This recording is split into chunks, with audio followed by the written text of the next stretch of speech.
여러분, 최근 한국 주식시장 정말 뜨거웠잖아요. 그 중심에서 아마 ADR이라는 단어 한 번쯤은 스쳐 지나가듯 들어보셨을 겁니다. 그래서 이번 시간에는요, 이 ADR이 대체 뭐길래 이렇게 난리인지, 기업들의 굵직한 글로벌 전략부터 당장 우리 직업을 지켜줄 쏠쏠한 세금 혜택까지 진짜 그야말로 처음부터 끝까지 싹 다 파헤쳐보려고 합니다.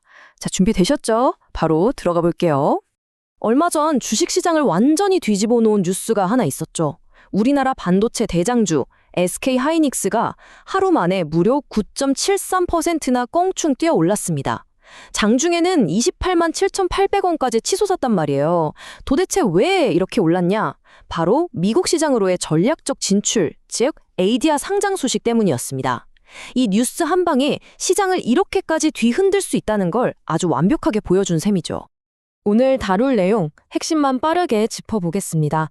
첫 번째로 ADR 트렌드 분석을 해보고요. 두 번째로 ADR의 세 가지 레벨, 세 번째는 방금 말씀드린 SK하이닉스의 지분 희석 대재평가 이슈, 네 번째로 비상장 기업들의 ADR 눈치 싸움, 그리고 마지막 다섯 번째로 우리 같은 개인 투자자가 왜 이걸 주목해야 하는지까지 쭉 살펴보겠습니다. 네, 그럼 첫 번째 파트입니다. 1번 ADR 트렌드 분석, 글로벌 확장을 위한 청사진. 경제 뉴스에 도배되고 있는 이 단어의 진짜 의미부터 바로 해독해보죠. 여기서 우리가 가장 먼저 짚고 넘어가야 할 아주 근본적인 질문이 하나 있습니다.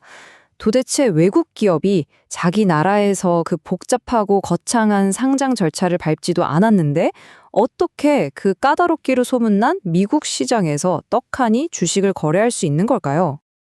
그 마법 같은 해답이 바로 ADR, 우리말로는 미국 주식 예탁증서라고 부르는 겁니다. 아주 쉽게 말해서요, 미국의 은행이 외국 주식을 대신 꽉 보관해주고 그걸 바탕으로 일종의 보관증을 발행해주는 거예요. 거대한 쇼핑몰에 한번 비유해볼게요. 한국의 정말 좋은 제품을 미국 현지 사람들이 굳이 환전을 하거나 복잡하게 해외 직구 사이트에 가입할 필요 없이 동네에 있는 엄청 큰 미국 쇼핑몰에서 달러로 쓱 쉽게 살 수 있게 입점시켜 놓는 거랑 똑같습니다. 투자자나 기업 양쪽 모두에게 진짜 엄청난 편리성을 제공하는 아주 똑똑한 시스템인 거죠. 이런 말이 있어요. 한국에서 1원의 이익을 내면 11원의 가치로 쳐주는데 미국에서는 그게 33원의 가치가 된다. 와, 차이 엄청나죠. 이게 바로 우리 증시를 늘 짓누르고 있는 고질병, 이른바 코리아 디스카운트입니다. 포스코나 SK텔레콤, KB금융지주 같은 우리나라의 네로라 하는 거대 기업들이 이미 이 ADR을 통해서 뉴욕 증시에 입성해 있는 이유가 바로 이거예요. 글로벌 투자자들에게 제대로 된 진짜 우리 몸값에 맞는 더 높은 평가를 받기 위해서 말이죠. 이어서 두 번째 파트, ADR의 3가지 레벨, 규제의 사다리 오르기입니다. 이름만 같지 작동 방식은 완전 다르거든요. 자, ADR이라고 해서 다 똑같은 ADR이 절대 아닙니다. 규제를 얼마나 받느냐, 상장을 어떻게 하느냐에 따라서 크게 세 가지 레벨로 나뉘는데요. 어떻게 나뉘는지 한번 살펴볼까요? 레벨 1은 장외시장, 그러니까 OTC에서 거래가 됩니다. 규제 문턱이 워낙 낮아서 기업들 입장에서는 미국 투자자들이 우리를 어떻게 보는지 가볍게 테스트해보는 파일럿 느낌으로 시작하기 딱 좋죠. 그러다 레벨 2로 올라가면 나스닥이나 뉴욕 증권 거래소 같은 찐 정식 시장에 상장되는데 이때는 기존에 발행했던 주식을 그대로 씁니다. 그리고 대망의 레벨 3. 이건 정말 끝판왕인데요. 가장 엄격한 규제를 받는 대신에 무려 새로운 주식을 찍어내서 막대한 자금을 끌어모을 수 있습니다. 사실상 미국 현지에서 기업 공개, 즉 대규모 IPO를 하는 거랑 맞먹는 엄청난 빅스텝이라고 보시면 됩니다. 자, 다음은 세 번째 파트입니다. 3번 SK하이닉스 사례, 지분 희석 대재평가, 기업들의 전쟁터로 한번 들어가 보겠습니다. 앞서 말씀드린 그 강력한 레벨 3를 지금 실제로 추진하고 있는 곳이 바로 SK하이닉스입니다. 규모가 진짜 상상을 초월해요. 지난 3월 24일에 관련 서류를 비공개로 제출했고요. 전체 발행 주식의 무려 2.5%에 달하는 최대 1,779만 주를 아예 신주로 새로 찍어낼 계획입니다. 이걸 돈으로 환산하면 약 45조 4,500억 원 규모예요. 어마어마하죠. 이건 단순히 미국 투자자분들 우리 주식 편하게 사세요 하는 수준이 아닙니다. 앞으로의 미래 투자를 위한 거대한 실탄, 즉 투자 재원을 확실하게 땡겨오겠다는 아주 뚜렷한 목적이 있는 겁니다. 그런데 여기서 진짜 재밌는 관전 포인트가 나옵니다. 이 엄청난 결정을 두고 지금 시장의 의견이 아주 팽팽하게 맞서고 있거든요. 우선 우리 같은 개인 투자자들은 걱정이 앞섭니다. 아니, 신주를 저렇게 무더기로 찍어내면 내가 가진 주식 가치가 2.5%나 깎이는 거 아니야? 하면서 단기적인 주가 하락을 두려워하는 거죠. 반면에 전문가들의 시선은 완전히 정반대입니다. 어차피 확실한 미래 투자를 위해서 돈을 끌어오는 거라 가치 희석은 별로 크지 않을 거다.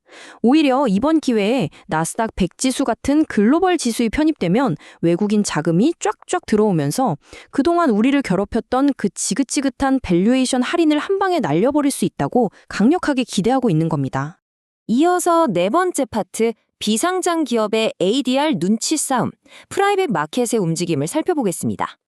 자, 상장된 거인들 얘기는 여기까지 하고요. 비상장 기업들 쪽으로 시선을 한번 돌려볼까요? 카카오 모빌리티의 움직임이 아주 흥미롭습니다. 지금 이 회사가 미국 기준에 맞춰서 재무제표를 싹 다시 감사받고 있거든요. 근데 진짜 주목해야 할 건 이들의 목적입니다. 시장에서는 카카오 모빌리티의 2대 주주인 TPG라는 재무적 투자자가 투자금을 쏙 회수하고 나갈 수 있게 상대적으로 규제가 헐렁한 레벨 1 장외 시장을 노리고 있다는 분석이 지배적입니다. 하지만 문제가 하나 있죠. 아직 상장을 안 한 회사다 보니까 한국 시장에서조차 평가받은 주가가 없잖아요. 그러니까 미국 투자자들한테 우리가 이만큼 가치 있는 회사입니다 라는 걸 진짜 맨 땅에 헤딩하듯 처음부터 다 증명해내야 하는 엄청난 숙제를 안고 있는 셈입니다. 반면에 우리가 잘 아는 토스, 그러니까 비바 리퍼블릭하는 상황이 조금 다릅니다. 토스도 ADR을 통해서 미국 진출을 노리고 있긴 한데 누군가의 엑시트, 즉 탈출을 도와주려는 목적이 아니에요.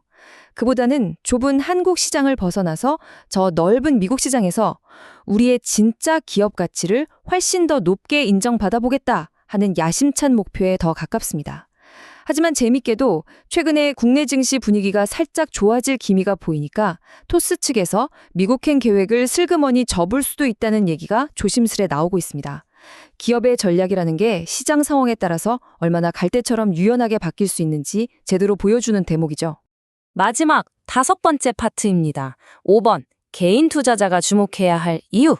내 지갑에 미치는 영향을 바로 확인해보죠.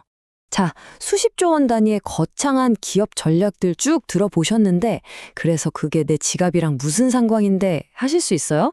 이제부터 진짜 중요한 우리 세금 이야기를 해볼게요. 보통 우리가 해외 주식에 직접 투자하려고 하면 그 나라마다 세금 떼는 기준도 다 다르고 세액공제 받는 절차도 진짜 머리 아프게 복잡하잖아요. 그런데 ADR에 투자를 하시면요. 그 기업의 원래 국적이 어디든 상관없이 그냥 깔끔하게 미국세법 하나만 적용을 받습니다. 그러니까 여러분 스마트폰에 깔려있는 쓰시던 증권사 앱으로 미국 주식 사듯이 똑같이 폰하게 매매하시면 되고요. 세금 관리도 믿을 수 없을 만큼 간편해지는 거죠. 그리고 이 편의성은 아주 강력한 숫자 하나로 증명이 됩니다. 바로 15%라는 혜택이에요.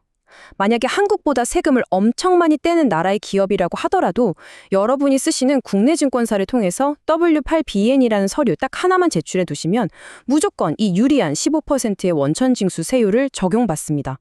복잡하게 해외에 서류 보내고 환급받고 자시고 할 것 없이 그냥 배당 소득의 효율을 쫙 끌어올릴 수 있는 정말 엄청난 무기인 겁니다. 근데요, 여기서 절대 잊으시면 안 되는 주의사항이 딱 하나 있습니다. ADR이 세금 관리하기 정말 좋은 도구인 건 맞는데 그렇다고 세금을 아예 없애주는 마법의 지팡이는 아니거든요. 만약에 여러분이 이 ADR 투자를 포함해서 1년 동안 받은 이자나 배당 소득을 다 합쳤을 때 그 금액이 2천만 원을 훌쩍 넘어버린다? 그럼 이야기가 완전히 달라집니다. 이때는 그 무시무시하다는 금융소득 종합과세 폭탄을 맞을 수 있어요. 그러니까 배당 투자를 좀 크게 하시는 분들이라면 매년 5월 종합소득세 신고 기간을 정말 철저하게 대비하셔야 합니다. 명심하세요. 자, 오늘 우리는 이 ADR이라는 렌즈를 통해서 참 많은 걸 들여다봤습니다. 더 많은 투자금과 더 높은 기업 가치를 찾아 나선 한국 기업들의 거대한 움직임부터 당장 우리 지갑을 든든하게 지켜줄 쏠쏠한 세금 혜택의 비밀까지 말이죠. 그럼 여기서 마지막으로 여러분의 머릿속을 맴돌게 할 질문을 하나 던지면서 이번 해설을 마무리해볼까 합니다. 이렇게 거침없이 미국 시장으로 향하는 기업들의 ADR 트렌드, 과연 이게 우리 증시를 짓누르던 코리아 디스카운트를 완전히 날려버릴 궁극적인 해결책이 될 수 있을까요? 아니면 그저 거대한 글로벌 자본을 찾아서 잠시 떠나는 일시적인 도피처에 불과한 걸까요? 앞으로 글로벌 무대에서 펼쳐질 우리 기업들의 치열한 생존 게임 흥미롭게 지켜보시면서 여러분만의 답을 꼭 한번 찾아보시기 바랍니다. 오늘 준비한 내용은 여기까지입니다. 끝까지 함께해 주셔서 정말 감사합니다.